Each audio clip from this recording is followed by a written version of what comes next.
Threads of History, a podcast that aims to go back in time to connect an event or instance to its origin through several threads of continuity across time, space, culture, and historic moments.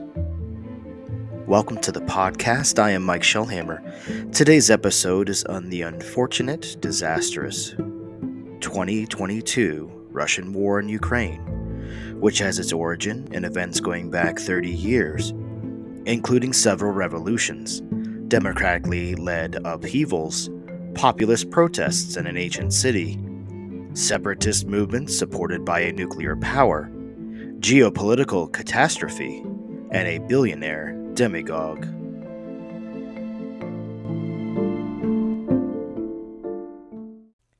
The collapse of the gargantuan Union of Soviet Socialist Republics, the USSR, formed in 1922 in the aftermath of World War I, is one of the pivotal moments in recent history.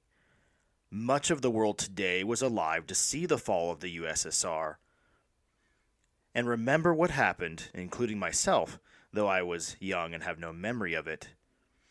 With so many Americans in particular having strong feelings about the Soviets, it's no surprise that many can remember how the fall of the Soviet Union influenced their lives and the wider culture in the 1990s.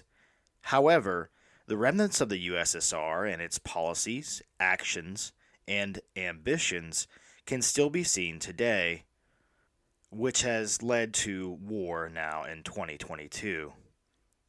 There are no winners in war, only casualties.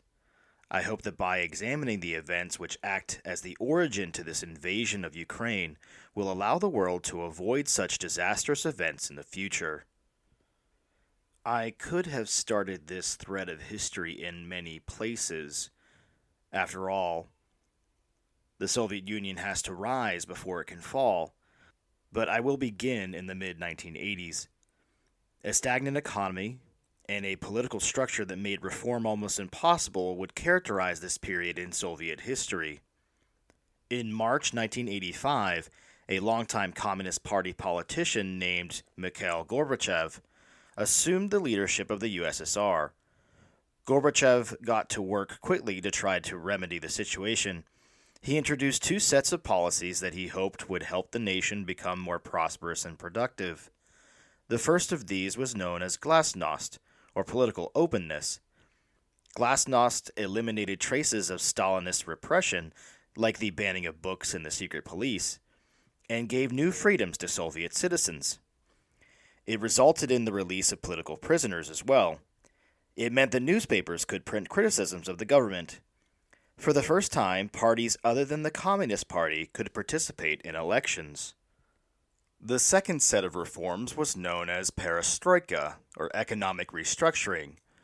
Gorbachev thought that to revive the economy, he would loosen the government's grip on it.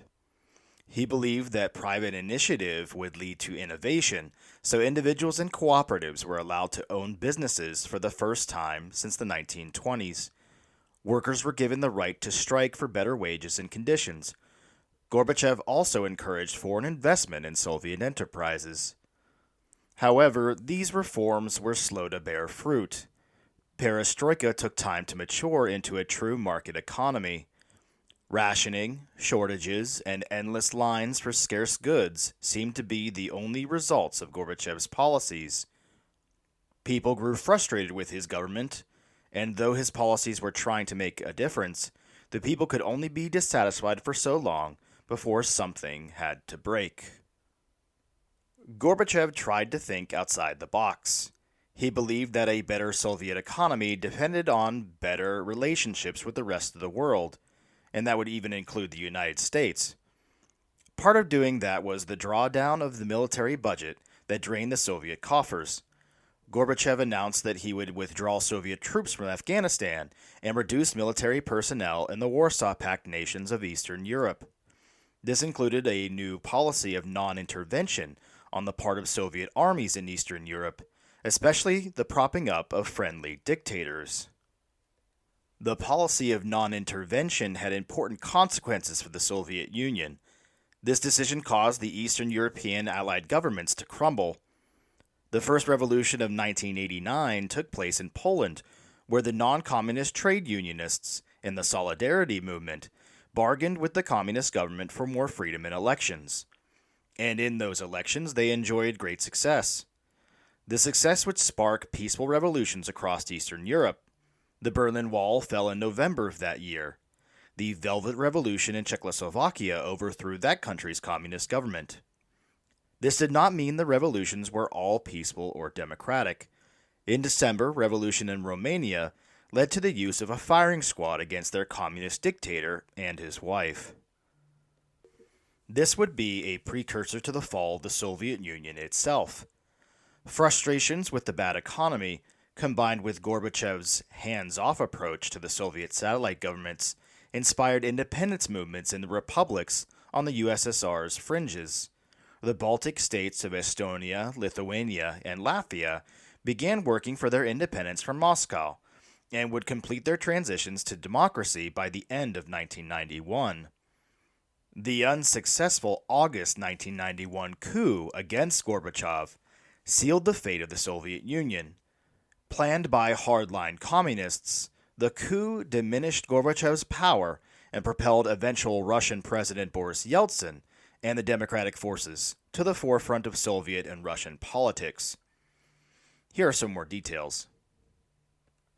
On August 18, 1991, concerned members of the Communist Party in the military and government placed Gorbachev under house arrest. The coup leaders declared a state of emergency and moved on Moscow, but their tanks were met with human chains. Citizens built barricades to protect the Russian parliament. Boris Yeltsin, then the chair of the parliament, stood on top of one of these tanks to rally the surrounding crowds. The coup would eventually fail after 3 days. The United States government, at this time under President George Herbert Walker Bush, was keen to take advantage of the situation, but it did not actively support democratic factions in the USSR. Bush publicly condemned the coup as extra-constitutional, but Gorbachev's weakened position became obvious to all. The Soviet Union collapsed with dramatic speed after the coup in August. Ukraine was the first of 10 republics to secede from the Union between August and December, largely out of fear of another coup. By the end of September, Gorbachev no longer had the ability to influence events outside of Moscow. He was challenged even there by Yeltsin, who had begun taking over what remained of the Soviet government, including the Kremlin. On September 17, 1991, the General Assembly resolution numbers 46-4, 46-5, and 46-6 admitted Estonia, Latvia, and Lithuania to the United Nations, conforming to Security Council resolutions passed on September 12th of that same year. On November 6th, Yeltsin, as a result of his newfound power, issued a decree banning all Communist Party activities on Russian territory, ending 70 years of communist government in Russia. On the next day, many major newspapers around the world referred to the country as the former Soviet Union. The final round of the Soviet Union's collapse began on December 1st. That day, a Ukrainian popular referendum resulted in 91% of Ukraine's voters voting to affirm the independence declaration, which had been passed in August, and formally secede from the Union. The secession of Ukraine, which was second only to Russia in economic and political power as a Soviet republic, ended any realistic chance of Gorbachev keeping the Soviet Union together, even on a smaller stage. The leaders of Russia, Ukraine, and Belarus agreed to discuss possible alternatives to the Union. On December 8th, Gorbachev traveled to Belarus, where he met with leaders from Belarus and Ukraine. This was a secretive meeting in western Belarus and signed the Belovezha Accords, which proclaimed the Soviet Union had ceased to exist and announced formation of the Commonwealth of Independent States, also known as the CIS, as a looser association to take its place. They invited other former Soviet republics to join the CIS. The agreement acknowledged that the Soviet Union, as an international or geopolitical reality, no longer existed. At the same time, back in Moscow, Gorbachev's clout and influence were falling, while another politician was rising up to take control. We've mentioned him before. Boris Yeltsin, the man who had stood atop that tank before Parliament, now had control of both Parliament and the KGB being the Soviet Security Agency. On December 10th, the agreement was ratified by the governing bodies of Ukraine and Belarus. On December 12th, the Supreme Soviet of the Russian Republic formally ratified the Belavezha Accords, denouncing the 1922 Union Treaty, and even recalled the Russian deputies from the Supreme Soviet to the USSR.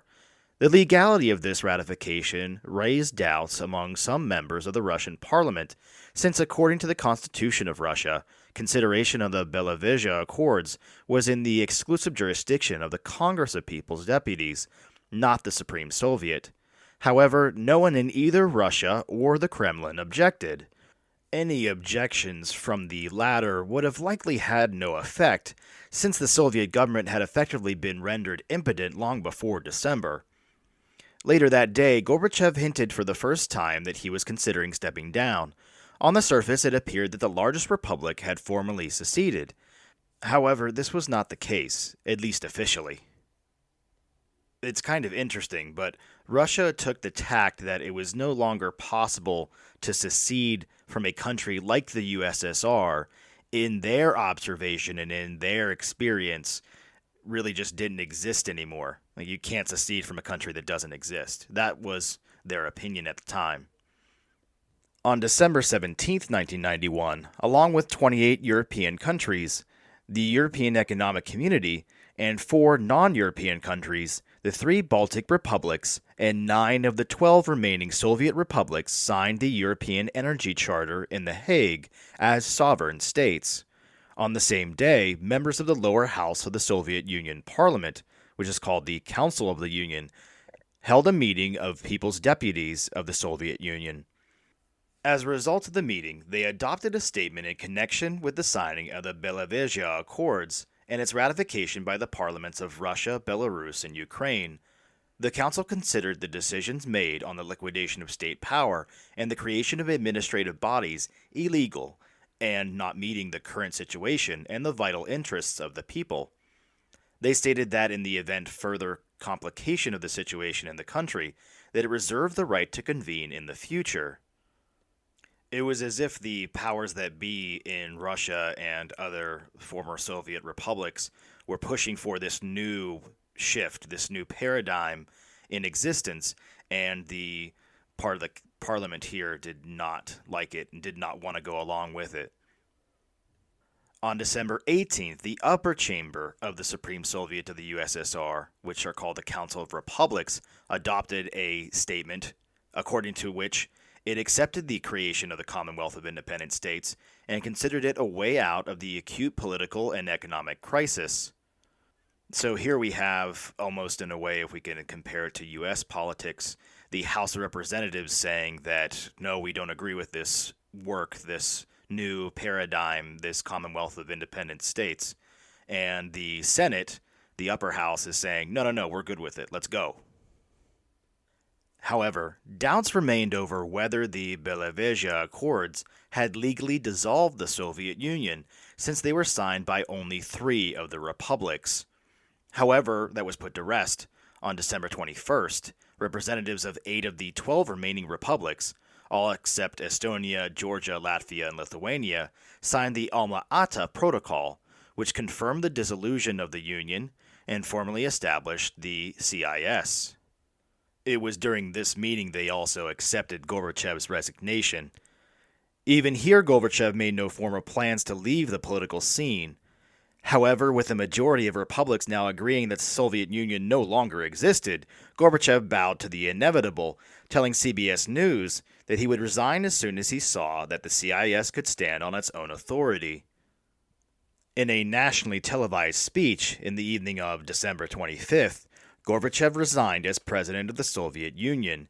He gave up his office by saying, quote, "We're now living in a new world.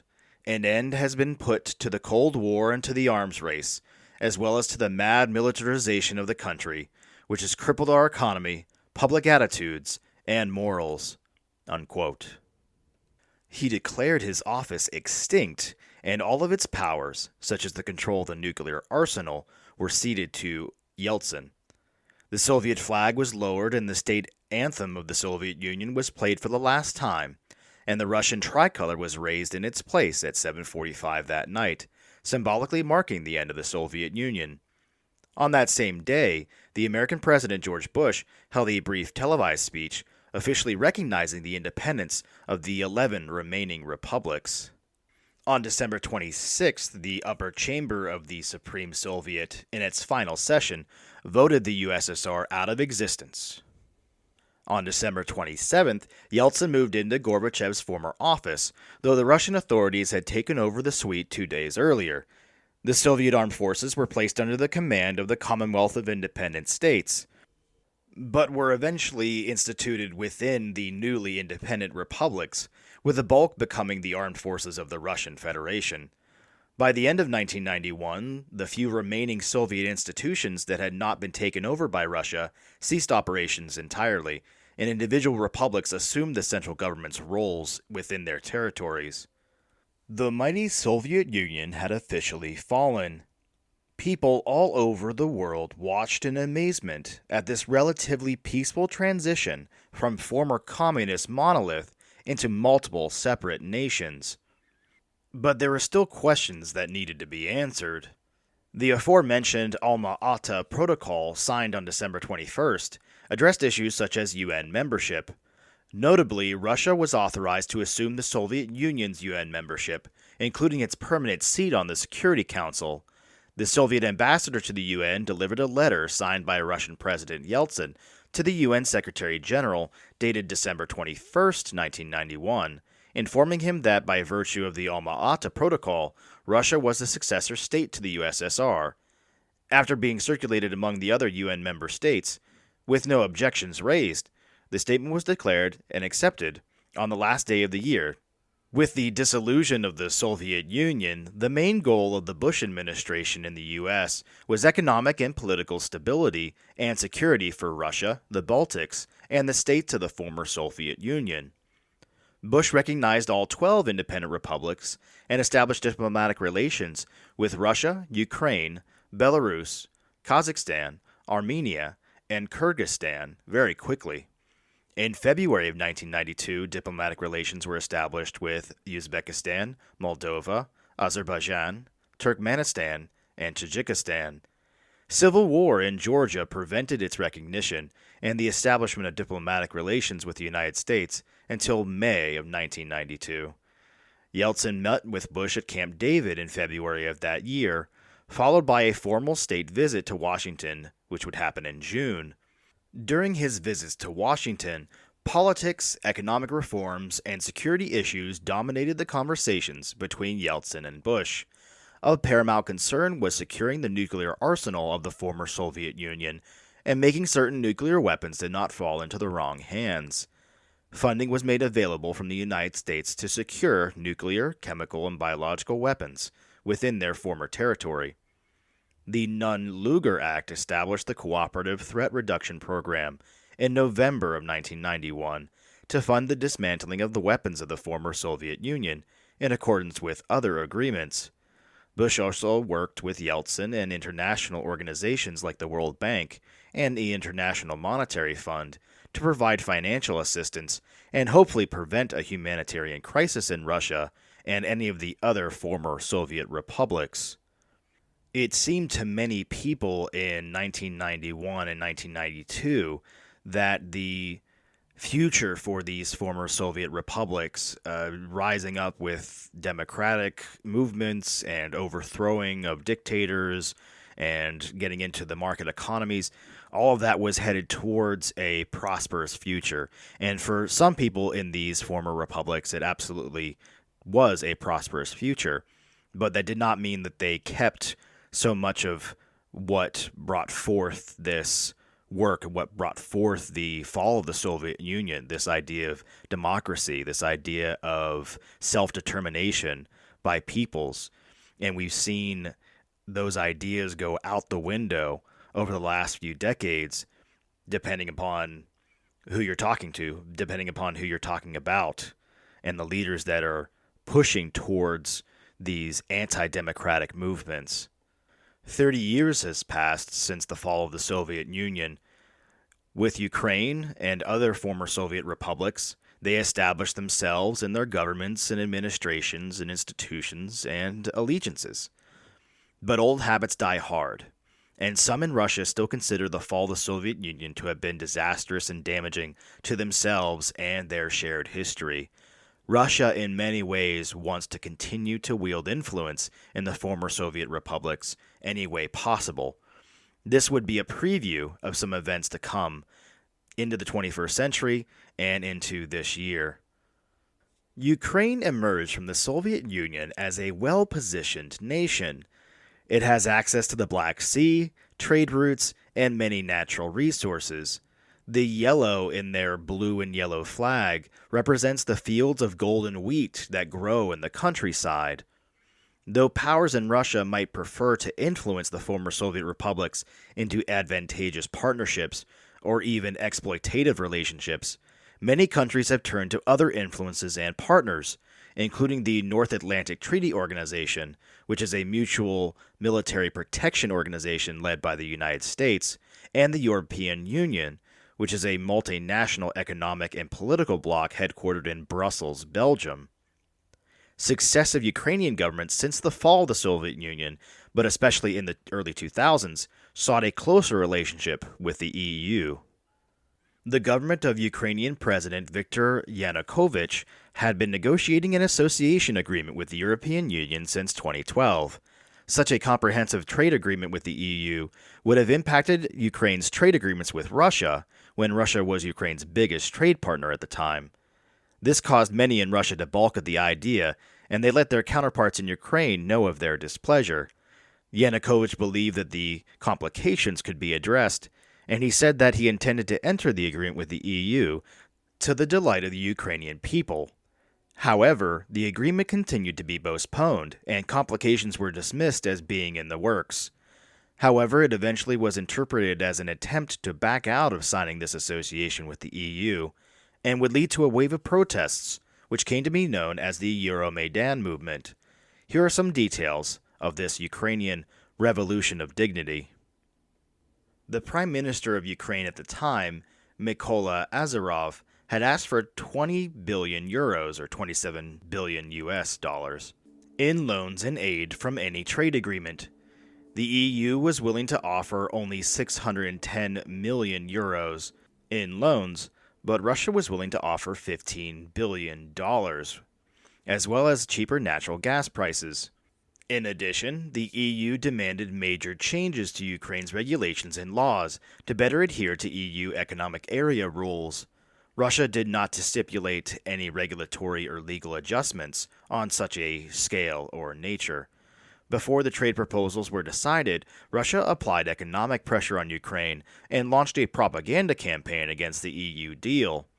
A decision eventually had to be made, and Yanukovych refused to sign the association agreement with the EU at a meeting with the Eastern Partnership in Vilnius, Lithuania, which de facto meant that he was choosing to maintain closer ties with Russia instead. Protests began that night, the night of November 21st, 2013, beginning in the Maidan Nezalezhnosti, which translates to Independence Square in Kyiv. This is as if the President of the United States had been determined and committed to signing a trade deal with Canada, then pivoted to signing a deal with Mexico instead. It was a betrayal, and it was like U.S. protesters rallying at the Oval in front of the White House, or on the National Mall in front of the Capitol building. They were in public space in the Capitol, showing their displeasure about a decision made by their president. It's interesting to note that Yanukovych was widely disliked in Ukraine's west, but had some support in the east, where his native Russian was much more widely spoken, and in the south of the country. The rallies were initially peaceful, but they became violent months later in January 2014, after Parliament, dominated by Yanukovych's supporters, passed laws intended to repress the protests. The European Union and the United States urged Yanukovych to negotiate a peaceful end to the conflict and said they would impose economic sanctions on government officials if they were found responsible for any violence against the protesters. This newfound violence brought upon the protesters caused by the crackdown on their peaceful assembly in January would lead to a revolution. On February 14th, Yanukovych had said, quote, "I want to say that I was incited, and I'm incited to use various methods and ways how to settle the situation. But I want to say I don't want to be at war. I don't want any decisions made using such a radical way. There is a line that shouldn't be crossed, and this line is law." Unquote. In the lead up to the revolution, now known as the Revolution of Dignity, an amnesty agreement was made with protesters, wherein they would be spared criminal charges in exchange for leaving their occupied government buildings. The demonstrators vacated all occupied regional state administration buildings, and activists left Kyiv's city hall and released it back to government control on the 16th. All those previously jailed for taking part in protests as part of that crackdown in January were scheduled to be released after the 17th. A period of relative calm in the anti-government demonstrations in Kyiv ended abruptly on February 18th, when protesters and police clashed. At least 82 people were killed over the next few days, including 13 policemen, and more than 1,100 people were injured. Here are some details.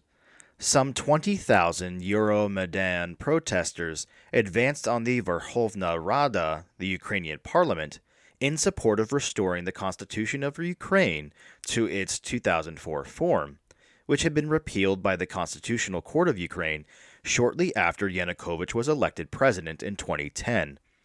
The police decided to block their path. This is where the confrontation turned violent. The BBC, citing their correspondents on the ground, reported that each side blamed the other for the violence. The police fired guns with both rubber bullets and live ammunition, including automatic weapons and sniper rifles, while also using tear gas and flash grenades in an attempt to repel thousands of the demonstrators. The protesters fought with crude weapons, such as large rocks and bats, firearms, and improvised explosives like Molotov cocktails, and they broke into the headquarters of the Party of Regions. Police officers stormed the main protest camp in Independence Square, the Maidan, and overran parts of that square. The trade unions building, which had served as the Euromaidan headquarters, was burned down on this day. Political commentators suggested that Ukraine was on the brink of a civil war. Some areas of Ukraine, including Lviv Oblast, which is in the west, declared themselves politically independent of their central government, clearly showing their disdain for Yanukovych. As a result of the violence in the capital on the 18th, Euromaidan activists occupied once again their regional state administration buildings in several oblasts. We should understand these oblasts to be similar in administration to U.S. states. On February 19th, the authorities instituted police checkpoints, restrictions on public transportation, and school closures in Kyiv, which the media referred to as a de facto state of emergency. We now come to the next day, February 20th, where Internal Affairs Minister Vitaly Zakharchenko announced that he had signed a decree authorizing the use of live ammunition against protesters. Central Kyiv saw the worst violence yet, and the death toll in 48 hours of clashes rose to at least 77 people. In response, the chairman of the Ukrainian parliament, which is the equivalent to the office of Speaker of the U.S. House of Representatives, his name was Vladimir Rybak, and he announced the next day that he had signed a parliamentary decree condemning the use of force and urging all government institutions, such as the Ministry of Internal Affairs, to cease immediately all military actions against protesters. Parliament also suspended Zakharchenko from his duties. So we can see here not just the difference of opinion amongst Ukrainians across their country, but differences of opinion of Ukrainians within the government. Sitting there and saying that, hey, my man, you just said that you were going to just kill protesters. We don't like that. You're out. But Still, you had the same president, you had the same actions that the protesters were upset about, so you had to have something go, and you would have that coming up here the next day. On the 21st, President Yanukovych signed a compromise deal with the Maidan leaders. It promised constitutional changes to restore certain powers to the parliament and called for early elections to be held by the end of the year. You might have to call that agreement too little too late. Thousands continued to protest in central Kyiv, and the demonstrators took full control of the city's government district, the parliament building, the president's administration headquarters, the cabinet, and the interior ministry. Also that same day, a bill to remove Yanukovych was introduced in parliament. In response, Yanukovych may be seeing the writing on the wall, left for Kharkiv, which is a major city in northeastern Ukraine near the Russian border. On the morning of the 22nd, it was now widely known that the Euromaidan protesters were in control of Kyiv, and Yanukovych had fled the capital. The parliament voted unanimously 328 votes to 0 in favor of removing Yanukovych from office and scheduled new presidential elections for May. Parliament named a new chairman and issued a warrant for the arrest of Yanukovych on the 24th. Over the next few days, Russian nationalist politicians and activists organized rallies in Crimea and the eastern border oblasts like Luhansk. These Russian nationalists urged Russia to help defend the region from advancing Ukrainian quote-unquote fascists from the rest of Ukraine. It's this assertion of the movement being led by neo-Nazis that influences the messaging today, with the Russian President Vladimir Putin stating fascism was his main reason for the 2022 invasion, but we'll get to that in a few moments. As a result of the change in president, there was unrest in the areas which supported the former President Yanukovych. It was not immediately clear if this would not result in the Ukrainian civil war. Some might call it that anyway, considering that the ongoing low-scale conflict began directly as a result of the Revolution of Dignity. On February 22nd and 23rd of 2014, Russian President Vladimir Putin convened an all-night meeting with his security service chiefs to discuss assisting the deposed Ukrainian President Viktor Yanukovych and help him leave the country. At the end of the meeting, Putin remarked that they should start working on returning Crimea to Russia. On the 23rd, pro-Russian demonstrations were held in the Crimean city of Sevastopol. On the 27th, Russian troops, without official Russian insignias, took over the parliament of Crimea and captured strategic sites across the peninsula. The installation of a pro-Russian Sergei Aksyonov as leader of the parliament in Sevastopol and Crimea would result in the government of Crimea conducting a status referendum. As a result of the questionable referendum administered by the occupying Russian military, Crimea's independence was declared on March 16th. Russia formally incorporated Crimea as two Russian federal subjects, the Republic of Crimea and the federal city of Sevastopol, 2 days later. Following the annexation, Russia escalated military presence on the peninsula and leveraged nuclear threats to solidify the new status quo.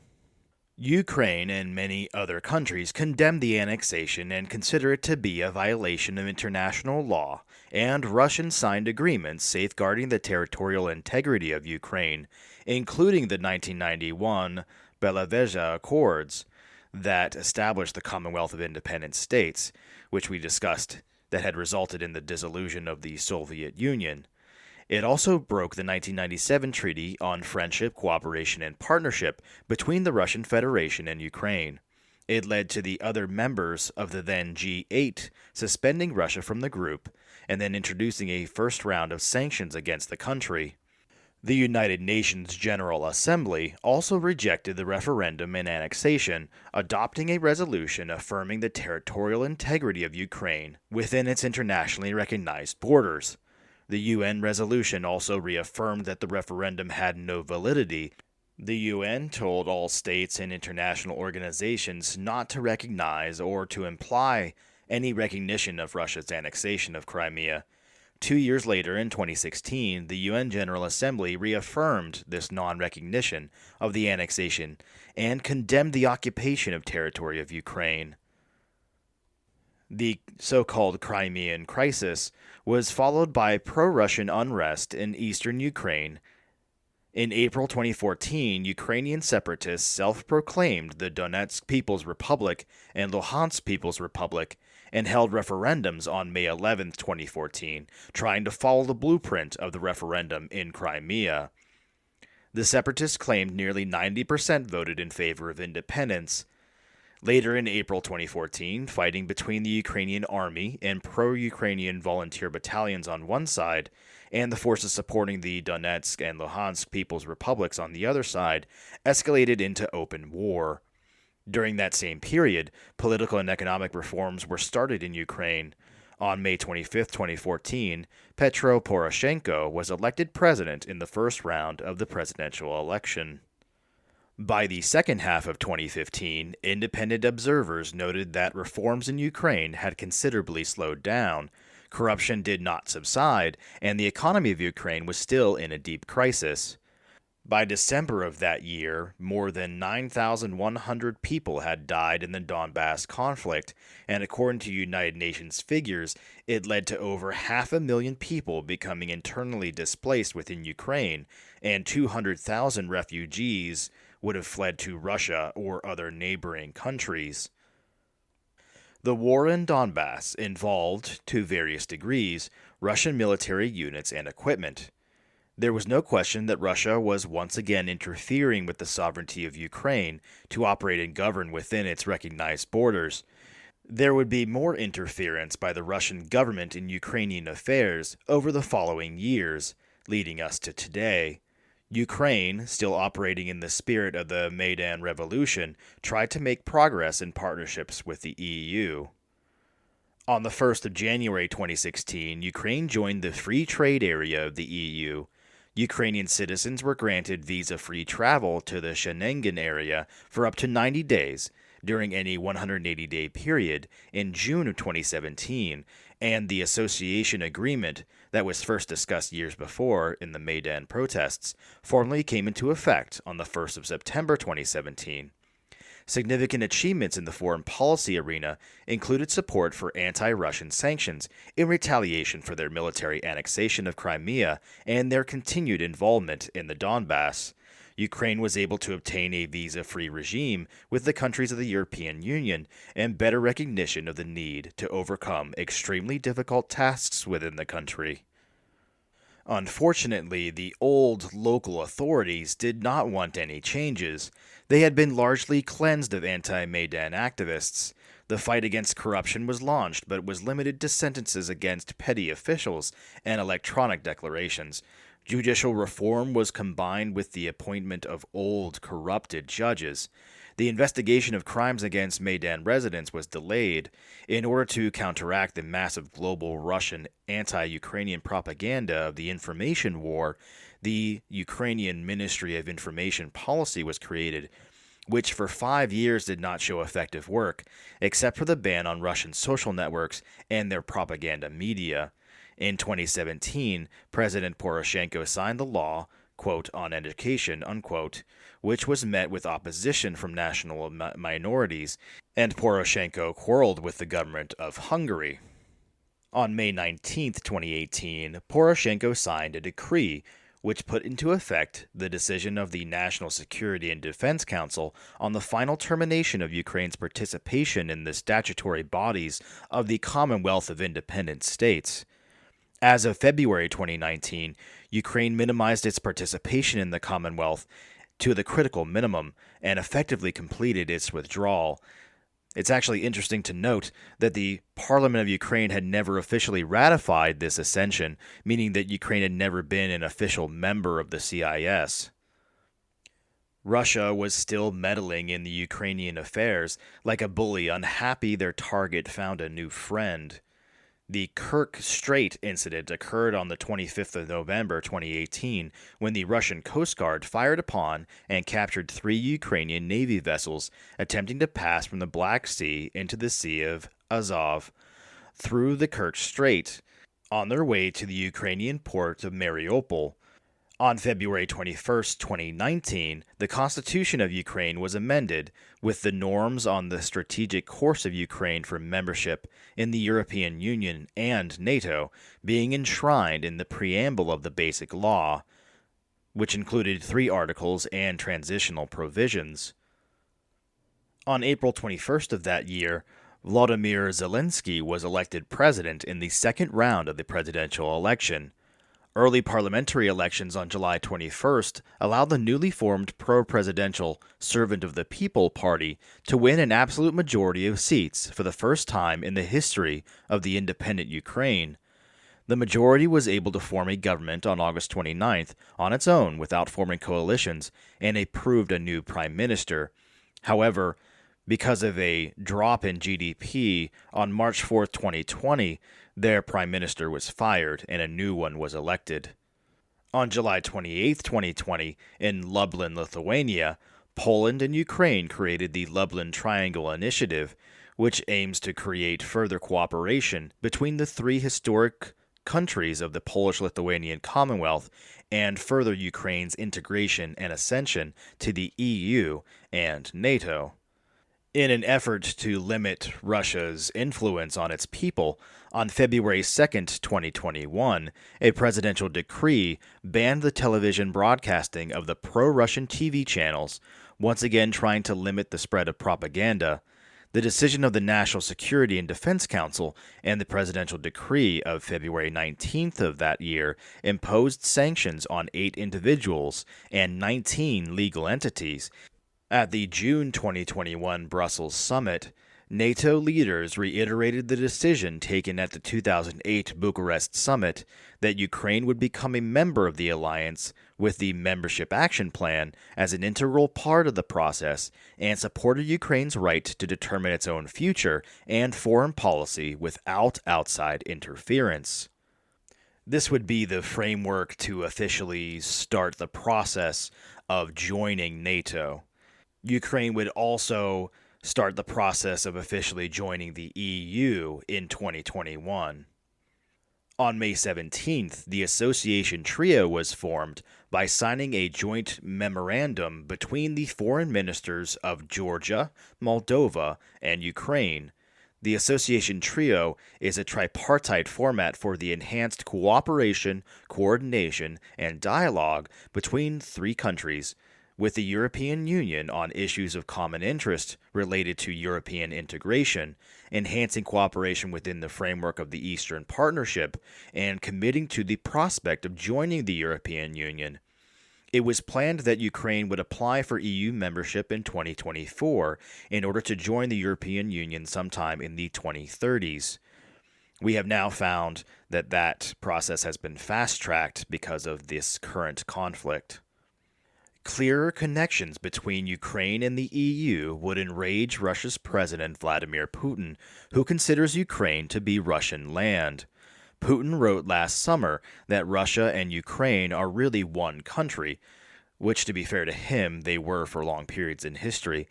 However, one cannot look to history exclusively to claim territory, otherwise would the US be part of the British Empire right now, along with a whole big chunk of the rest of the world? Putin calls the Soviet collapse the greatest geopolitical catastrophe of the 20th century, so it's clear he wants Ukrainian territory, and given the success of the Crimean annexation, would not be faulted in thinking he could do it again with parts of Ukraine. As this is an ongoing conflict, much is still left to be explained or determined.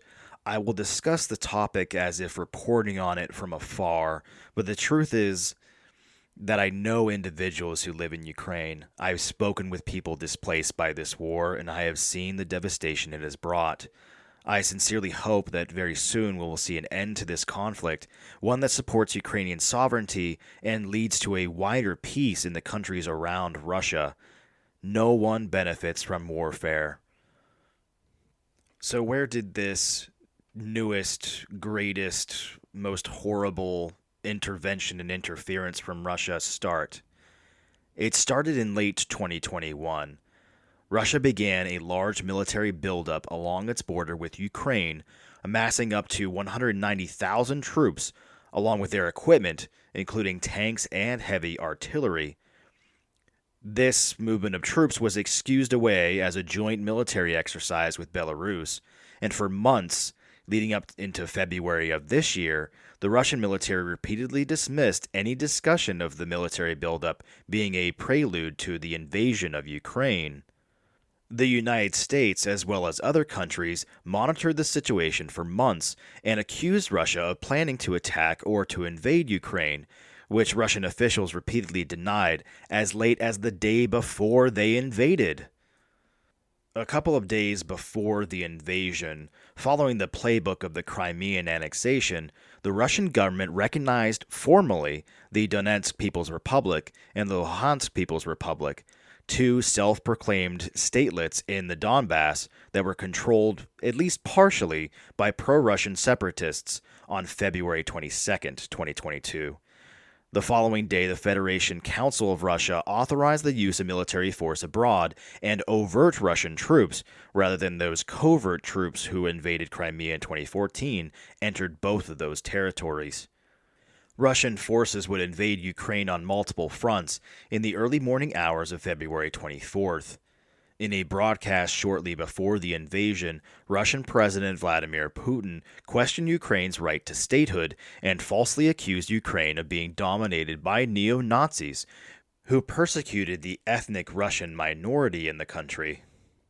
Putin said that the North Atlantic Treaty Organization, by expanding eastward since the early 2000s into former Soviet countries like Estonia, Latvia, and Lithuania, were threatening Russia's security, a claim which is obviously disputed by NATO, and demanded Ukraine be barred from ever joining the alliance.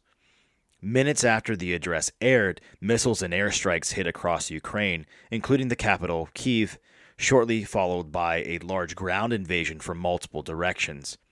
In response to this invasion, the Ukrainian President Volodymyr Zelensky enacted martial law and a general mobilization. The multi-pronged ground offensives were launched from Russia, Belarus, and the two occupied territories in Ukraine, Crimea and the Donbass. The four major offensives were the Kyiv offensive, the northeastern Ukraine offensive, the eastern Ukraine offensive, and the southern Ukraine offensive.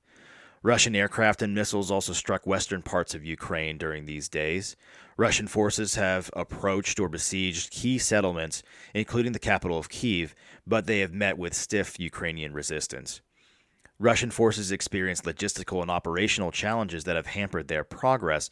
By some accounts, it's logistical laziness and mismanagement that have bordered on ineptitude, which have hamstrung the Russian invasion. And aren't we lucky, or aren't the Ukrainians certainly lucky for this? 3 weeks after launching the invasion, the Russian military had more success in the south, while incremental gains or stalemates elsewhere have forced them into attrition warfare, which has resulted in mounting civilian casualties and more indiscriminate violence. In late March, only about 10 days ago, Russian forces withdrew from the Kyiv region with the declared aim to refocus on the eastern region of Donbass, leaving behind devastated settlements and growing evidence of atrocities against civilians, like mass graves of political leaders and prisoners. Millions of Ukrainians have become refugees, while tens of thousands are fighting in the cities across the country. The invasion has been widely condemned internationally. The United Nations General Assembly adopted a resolution which condemned it and demanded a full withdrawal. The International Court of Justice ordered Russia to suspend military operations, and the Council of Europe expelled Russia from its membership.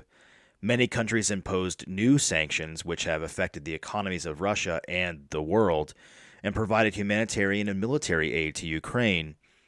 Protests occurred around the world as well. In fact, there were protests in Russia, but they were met with mass arrests and increased media censorship, including banning the terms war and invasion on their social medias. Numerous companies withdrew their products and services from Russia and Belarus, and Russian state-funded media were banned from broadcasting or removed from any online platforms. The International Criminal Court has opened an investigation into the allegations of war crimes in Ukraine. As the situation is still evolving, it's important to understand how we got here. A billionaire president, practically a demagogue, wants to push back against what he identifies as aggression, which is this expansion of NATO, a mutual defense pact, and reunite a huge swath of former Soviet territory with its biggest member, which is his home country, Russia. Here's what Putin has said about the expansion of NATO.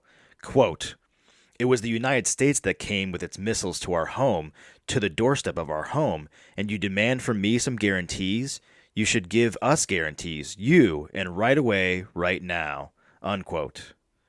Russia has devolved over the last few decades into an autocratic kleptocracy run by the richest and the most corrupt rather than by the people. If Putin was not so motivated by history, riches, and personal pride, he would not be fighting this war. The world could have had a better outcome had democracy been able to succeed in Russia, and we would have avoided this conflict. We are seeing the deadly threat that autocrats like Putin might pose to their neighbors and the world, regardless of any harsh repercussions. Former U.S. diplomat Donald Jensen, who was the U.S. ambassador in Moscow in the early 90s, is now at the U.S. Institute of Peace. And while he is critical of some of the U.S.'s policies from that time period, perhaps the biggest failure he suggests is the opportunity that Russia has missed over the last 3 decades. Quote, "Russia has blown a chance to be integrated into the global and European security architecture and economic structures. We don't expect Russia to be Western, but you expect it to be a positive contributor to global peace and security, and I just don't see that happening." Unquote. This thread of history has its origin in several revolutions: the breakup of the Soviet Union, the Euromaidan Revolution in Kiev, civil war in Donbass, Russian military annexations, and the actions of a billionaire trying to reclaim something that is left to history.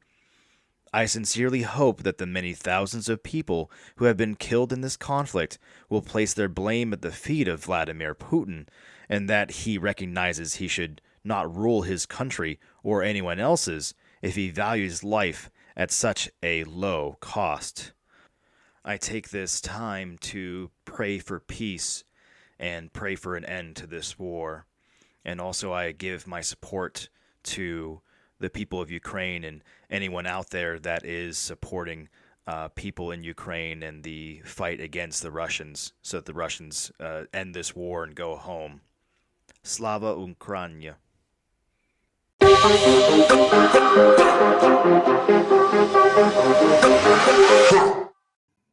Thank you for listening to this episode on the 2022 Russian war in Ukraine. This has been Threads of History. I am Mike Shellhammer. Thank you for listening. You can email your comments and suggestions to threads.historypodcast@gmail.com. Listen to more Threads of History on Anchor, Google Podcasts, Apple Podcasts, and Spotify.